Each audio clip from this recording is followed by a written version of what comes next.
በመካከለኛው ምስራቅ ሰማይ ስር አዲስና እጅግ አስፈሪ የጦርነት ምዕራፍ ተከፍቷል። በቀይ ባህር ዳርቻ የሚገኙት የሳውዲ አረቢያ የነዳጅ ማጣሪያዎች የሁቲ ሚሳኤሎችና ድሮኖች ኢላማ ሆነዋል። ባሳለፍነው ቅዳሜ ሌሊት የየመኑ አማጺ ቡድን ሁቲ በሳውዲ አረቢያ ስትራቴጂካዊ የነዳጅ ከተሞች በሆኑት የአምቡና ጂዛን ላይ የሰነዘረው መጠነ ሰፊ የባለስቲክ ሚሳኤል ጥቃትም ቀጠናውን ወደማይመለስበት የለየለት ጦርነት አፋፍ ላይ ደርሶታል። ይህ ጥቃት የተፈጸመው ኢራንና አሜሪካ በሆርሙዝ የባህር ወሽመጥ ላይ ለሰባተኛ ቀን ተከታታይ ጥቃቶችን እየተላወጡ ባለበት ወቅት መሆኑ የሁቲ እርምጃ የኢራን አሜሪካ ጦርነት አዲስ ግንባር መሆኑን በግልጽ ያሳያል። የሳውዲ የአየር መከላከያ ሰራዊት በያምቡ ከተማ ላይ የተተኮሱ ሁለት የባለስቲክ ሚሳኤሎችን ማክሸፍ ቢችልም በጂዛን የሚገኘውና በቀን 400 ሺህ በርሜል ነዳጅ የማጣራት አቅም ያለው ግዙፉ የአራምኮ ተቋም ግን በጥቃቱ ተመቶ በከፍተኛ ጭስ መሸፈኑን የሚያሳዩ ቪዲዮዎች ዓለምን አስደንግጠዋል።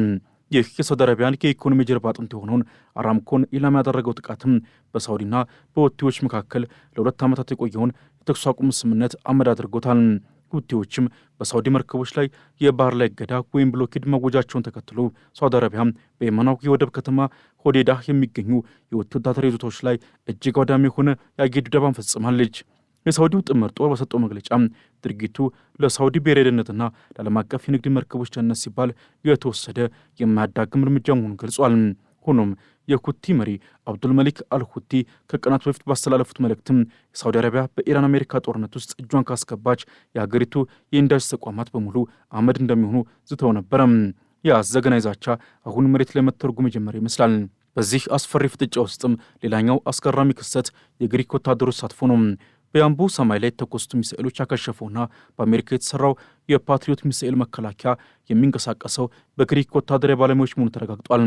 ግሪክም ከ2021 ጀምሮ የሳውዲን የኤነርጂ መሠረተ ልማቶች ለመጠበቅ ስምምነት አድርጋ ወታደሮቿንና መሳሪያዎቿን በሳውዲ መሬት ላይ አስፍራቸዋለች። ይህ ደግሞ የየመኑ ጦርነት በቀጥታም ይሁን በተዘዋዋሪ የአውሮፓ ሀገራትን ጭምር እየሳበ መሆኑን የሚያሳይ ነው። የሁቲዎች የባህር ላይ እገዳ የዓለምን የነዳጅ ገበያ በእጅጉ አናውጦታል። ኢራን የሆርሙዝን የባህር ወሽመጥ በከፊል መዝጋቷን ተከትሎ ሳውዲ አረቢያ ነዳጇን ወደ ዓለም ገበያ ለማውጣት በቀይ ባህር በኩል የምታደርገውን ጥረት ሁቲዎች አደጋ ላይ ጥለውታል። ይህ ድርብ እገዳ አሜሪካና እስራኤልን ወደ ጦርነቱ ይበልጥ እንዲገቡ የሚያስገድድ ሆኗል። ፕሬዚዳንት ዶናልድ ትራምፕ በሁቲዎች ድርጊት ክፉኛ ተቆጥተዋል። ትራምፕ በራሳቸው ማህበራዊ ገጽ ላይ ትሩዝ ሶሻል ላይ ባሰፈሩት መልእክትም ሁቲዎች በሳውዲ የነዳጅ ጫኝ መርከቦች ላይ ለፈጸሙት ጥቃት ኢራን ተጠያቂ መሆኗን ገልጸው በሁለቱም ላይ ከፍተኛ ወታደራዊ ቅጣት እንደሚፈጽሙ ዝተዋል። ትራምፕ ሁቲዎችን እንደ ኢራን ተላላኪና መሳሪያ በመቁጠር በየመን ላይ አዲስ መጠነ ሰፊ የአየር ዘመቻ ለመጀመር መዘጋጀታቸውን አመልክተዋል። ከዚህም ባለፈ ፓኪስታን ከሳውዲ አረቢያ ጋር ያላትን የጋራ መከላከያ ስምምነት መሰረት በማድረግ የባህር ላይ ጥቅሞቿ ከተነኩ ማንኛውንም አስፈላጊ እርምጃና የኃይል እርምጃ እንደምትወስድ ማስጠንቀቂያ ሰጥታለች። ይህ የቀጠና ኃይሎች መሰለፍ የመካከለኛው ምስራቅ ጦርነት ወደ ዓለም አቀፍ ግጭት እያደገ መሆኑን የሚያበስር ሆኗል። የሁቲዎች የጥቃት ስልት የገደል አፋፍ ፖለቲካ ወይም ብሪክማንሺፕ ተብሎ ሊገለጽ ይችላል።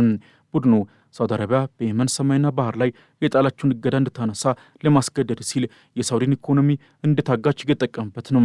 በተለይም በሐምሌ 13 ቀን በሰና አውሮፕላን ማረፊያ ላይ የተፈጸመው ድብደባና የኢራን የንግድ አውሮፕላን እንዳያርፍ መከልከሉ ሁቲዎችን ለከፋ ቁጣ አድርጓቸዋል። ሁቲዎችም ኢራን በአሜሪካና በእስራኤል ላይ ያስመዘገበችን ወታደራዊ የበላይነትና የሆርሙዝ ወሽመጥ መዘጋትን እንደ መልካም አጋጣሚ በመጠቀም ሳውዲ አረቢያን በጉልበት ለማንበርከክ እየጣሩ ነው። ለዚህም ነው በጂዛንና በያምቡ ላይ የሚሳኤል ናዳ እያዘነቡ ያሉት። ሳውዲ አረቢያ በአሁኑ ወቅትም 80 በመቶ የሚሆነውን የምግብ ፍላጎቷን በጂዳህ ወደብ በኩል የምታስገባ በመሆኗ የሁቲዎች የባህር ላይ እገዳ የአገሪቱን ሕልውና በቀጥታ አደጋ ላይ ጥሎታል። የሁቲዎች የመሬት ላይ ጥቃትም በደቡብ ምዕራብ የመን በሚገኙና በሳውዲና በተባበሩት አረብ ኤሚሬትስ በሚደገፉ ኃይሎች ላይ ተጠናክሮ ቀጥሏል። ይህ ሁኔታም ሪያድና አቡዳቢን ዳግም ወደ የመን የእርስ በርስ ጦርነት ጭቃ ውስጥ የመክተት ዕድሉ ሰፊ ሆኗል። ምንም እንኳን ሳውዲና ኤሚሬትስ ከኢራን ጋር ያለው ጦርነት እየጋለ ባለበት በዚህ ወቅትም ከሁቲዎች ጋር ሌላ ጦርነት መክፈት ባይፈልጉም የነዳጅ ኤክስፖርታቸውና የአገር ውስጥ ደህንነታቸው ሲናጋ ግን ዝም ብለው የመመልከት ዕድላቸው አናሳ ሆኗል። ትራምፕ በየመን ላይ የአየር ጥቃት ከጀመሩ ሳውዲ አረቢያና ኤሚሬትስም ወደ ጥምር ጦርነቱ በመመለስ የቀይ ባህርን የንግድ መስመር በኃይል ለማስከፈት እንደሚሞክሩ ይጠበቃል። ይህ ደግሞ የመካከለኛው ምስራቅን ካርታ በደንብ የሚቀይር ክስተት ይሆናል። የዓለም የነዳጅ ገበያ በዚህ ውጥረት ምክንያት ታውኳል። የነዳጅ ጫኝ መርከቦች ከቀይ ባህር በመራቅ በአፍሪካ ዙሪያ በረጅሙ መንገድ ለመጓዝ በመገደዳቸው የትራንስፖርት ወጪና የነዳጅ ዋጋ ሰማይ እየነካ ነው።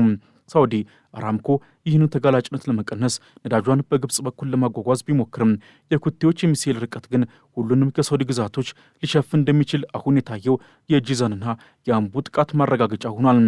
በሆዴዳ ከተማ በሚገኘው የኮሙኒኬሽን ተቋም ላይ የደረሰው የሳውዲ ጥቃትም ጦርነቱ ወደ ሲቪል መሠረተ ልማቶች መሸጋገሩና ሁለቱም ወገኖች ለጥቃት ወይም እስካሌሽን ፎር እስካሌሽን የሚለው መርህ እየተከተሉ መሆኑን ያሳያል። የየመኑ ሁቲዎች በሳውዲ አረቢያ የኢንዱስትሪ ተቋማት ላይ የሰነዘሩ ጥቃት እንዲሁ በአጋጣሚ የተከሰተ ግጭት ሳይሆን ከቴህራን እስከ ሰና የተዘረጋው ስትራቴጂካዊ ሰንሰለት ውጤት መሆኑን መገንዘብም ለቀጠናው ፖለቲካ ቁልፍ ጉዳይ ነው። በኢራንና በሁቲዎች መካከል ያለ ግንኙነት ከመደበኛ ወታደራዊ ድጋፍ ባለፈ አንዱ ለአንዱ እንደ ጥላና ምርኮዝ የሚያገለግሉበት ጥልቅ ቁርኝት ነው። ኢራን በሆርሙዝ የባህር ወሽመጥ ላይ የፈጠረችውን እገዳ ሁቲዎች በቀይ ባህር በኩል በመድገም ሳውዲ አረቢያንና አጋሮቿን በሁለት እሳት መካከል የመክተት ስራ እየሰሩ ነው። ይህ ባለ ሁለት ራስ ዘንዶ ስትራቴጂ ቴህራን በቀጥታ ከአሜሪካ ጋር በምትጋደልበት ወቅትም ሁቲዎች ደግሞ የሳውዲን ኢኮኖሚ ማዳከም አጋርነታቸውን እንዲያሳዩ ያስችላቸዋል። በሳውዲ ላይ የሚተኮሱ ዘመናዊ ባለስቲክ ሚሳይሎችና ድሮኖች የኢራን የቴክኖሎጂ ውጤቶች መሆናቸው ይህ ጦርነት የመን ውስጥ ብቻ የታሰረ ሳይሆን የኢራን ክልላዊ የበላይነት ማሳያ መድረክ መሆኑን የሚያረጋግጥ ሆኗል። ቀይ ባህር ለአስርተ ዓመታት የዓለም የንግድ መስመር ስር ሆኖ ቢቆይም አሁን ግን የሁቲዎች መጫወቻና የቀጠናው አለመረጋጋት ማዕከል ሆኗል። ሁቲዎች በባብኤል መንደብ የባህር ወሽመጥ ላይ የጣሉት እገዳ አውሮፓንና እስያን የሚያገናኘውን የንግድ መስመር ሙሉ በሙሉ አደጋ ላይ ጥሎታል። ሳውዲ አረቢያም የሆርሙዝን እገዳ ለመሸሽ ስትል ነዳጇን በቧንቧ የአምቦ ወደብ በማምጣት በቀይ ባህር በኩል ለመላክ የነበራት ብቸኛ አማራጭ አሁን በሁቲዎች የሚሳኤል ክልል ውስጥ መውደቁ የሪያድን የህልውና ስጋት እጥፍ አድርጎታል።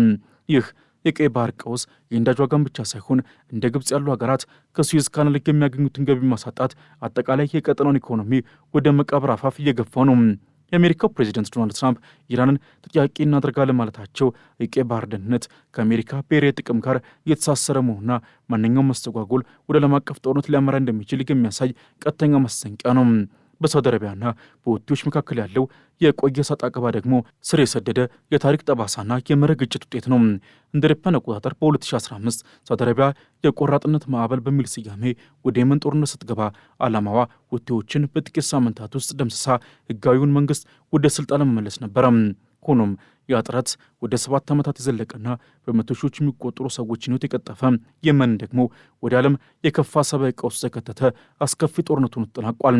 እንደ አውሮፓውያን አቆጣጠር በ2022 በተባበሩት መንግስታት ተደራዳሪነት የተደረሰው የተኩስ አቁም ስምምነትም ለየመናውያን ትንሽ የሰላም ጭላንጭል ሰጥቶ የነበረ ቢሆንም አሁን ግን ያ ተስፋ ዳግም በባህር ጭስ ተሸፍኗል።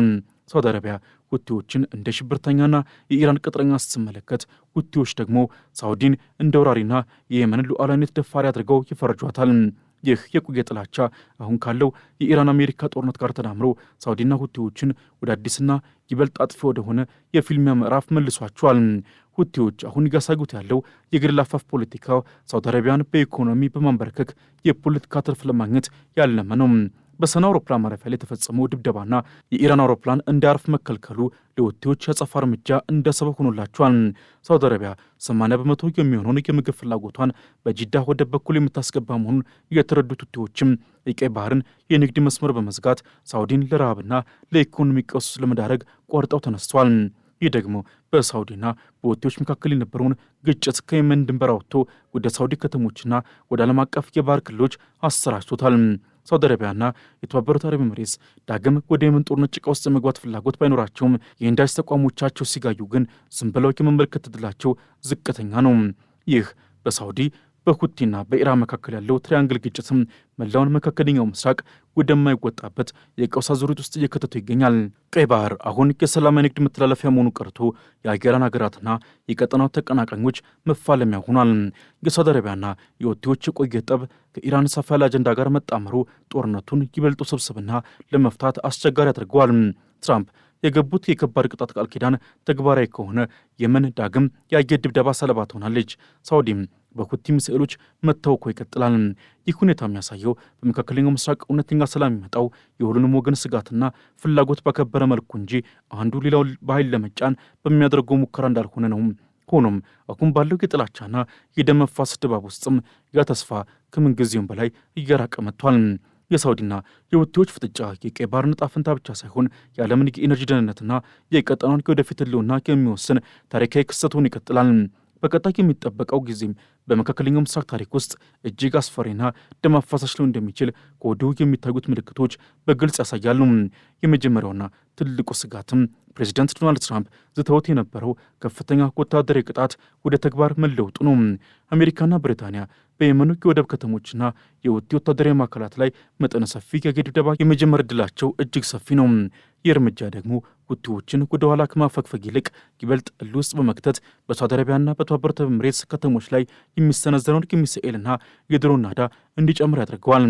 በቀጣይ የሚታየው ትዕይንት የሰማይ ላይ ጦርነት ብቻ ሳይሆን የቀጠኑ ሀገራት መሪዎችና የኢነርጂ ተቋማት ለጥቃት ይበልጥ ተጋላጭ የሚሆኑበት እጅግ አስፈሪ ምዕራፍ ነው። ይህ ከኢኮኖሚ አንጻር በቀጣይ የሚጠበቀው የዓለም የነዳጅ ገበያ ድንገተኛና ከፍተኛ መናወጥ ነው።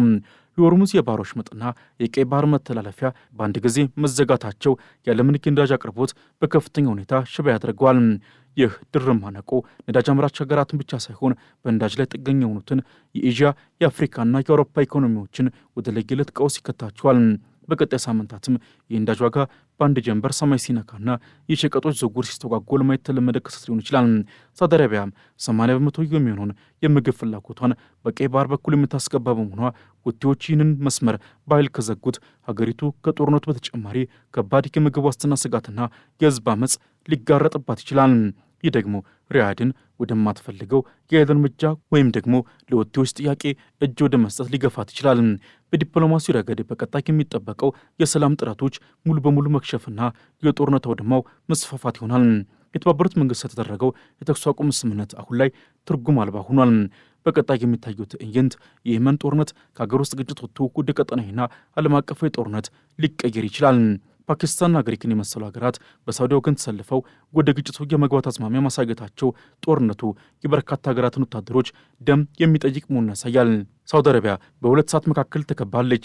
በአንድ በኩል የኢራን የሆርሙዝ እገዳ፣ በሌላ በኩል ደግሞ የሁቲዎች የቀይ ባህር ድብደባ። ይህንን ማነቆ ለመበጠስ የሚደረገው ጥረት ደግሞ መላውን ዓለም ወደ ጦርነቱ ዳርቻ እየገፋው ነው።